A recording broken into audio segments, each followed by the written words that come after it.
Hey, it's Filet, and you're watching Filet TV, the ultimate YouTube channel. I'm no cinematographer, just a dude with a camera. Okay, this time we are going to be looking at how to root crepe myrtle from cuttings. This will be part one. Okay, in front of my house, there is a couple of really cool crepe myrtle trees that are growing. You see this red one, it just explodes with color, and this pink one looks really nice as well. So over the past couple of years, they've been shooting out little pups, which I've been trying to, dig up and plant.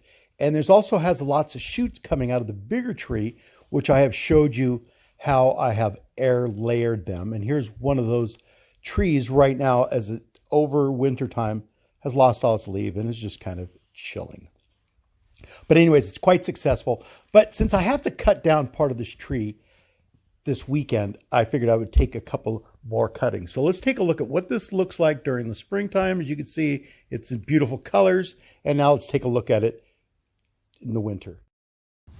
And now that winter time is among us, it's time to cut this tree back because it's looking pretty bad. Anyways, so we're going to cut a couple branches off of this and we are going to propagate them and see how it comes out. We already compared air layering and dirt layering, and now let's propagate scions from cuttings.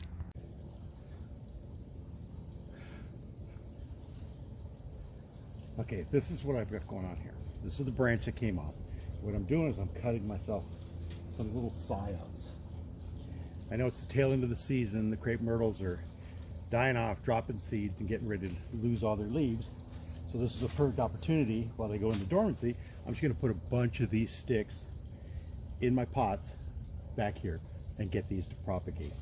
So all I do here is I cut the top of the seed pod off and I just strip all the leaves back.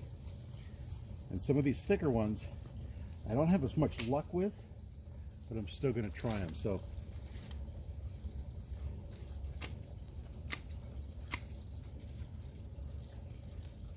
and some of them I've tried to leave the leaves on and I haven't had any luck, but I noticed that if I strip all the leaves off and put them in the dirt just like this, I get quite a bit of luck. The same thing, I'm just going to cut the top of the seeds off.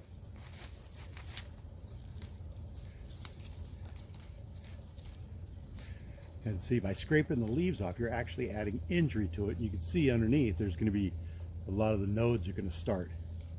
So this is going to think that the thing is in shock and it's going to kind of recover. Okay, I'm not going to do anything with that. I've got plenty of these scions going right here. So let me show you what I'm doing.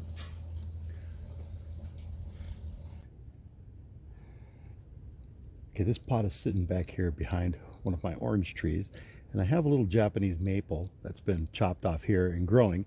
And so what I've been doing is just taking these sticks. Stays pretty damp here, and I keep a bunch of leaves in it to make sure I keep moisture in the soil. But I'm just going to go and put all of these into this one pot. And no rhyme or reason. I'm just going to stick them in there and push them down as far down as I really think I can to allow these scions to stay as moist as possible, and they will start to grow on their own. And if they don't, then I pick them out and throw them out.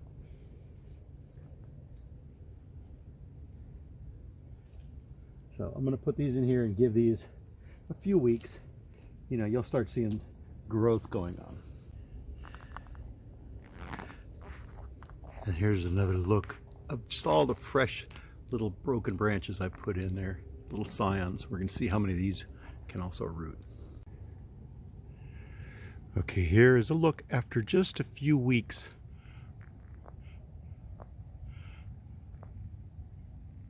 As you can see, these all have growth. And now that I see that they're alive and sprouting little branches, I pulled them out of the bigger pot and put them into small individual pots and labeled them Crepe Myrtle Pinks.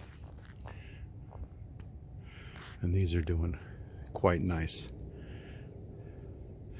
There are more scattered throughout the yard into different pots, And I will show you some of those, the ones I did last season.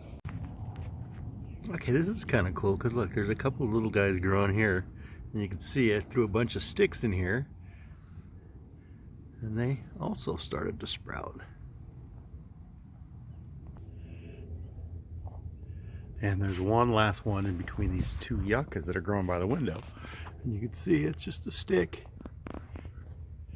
and it's come to life, nice and easy. And here are a few more specimens that you can see just after a few weeks.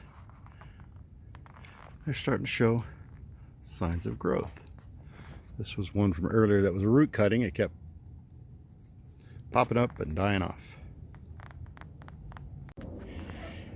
And here's just another example of one from last year that we did the same thing. Cut up a branch and got it to root and then put all kinds of shoots out. And now it's gone into its winter color phase and dropping the rest of its leaves for next year. And yet here is one more. As you can see, it was just a branch that was cut off, stuck in the dirt, and then eventually it took and started growing, and this was from last season. Well, that's it for now, guys. Hope you enjoyed this video. Thanks for watching, and remember, you can root crepe myrtle just by cutting branches off and sticking them in the dirt. All right, thanks for watching. Don't forget to subscribe, like, and share, and I'll see you on Instagram at PHILA TV channel. Thanks for watching. Ciao.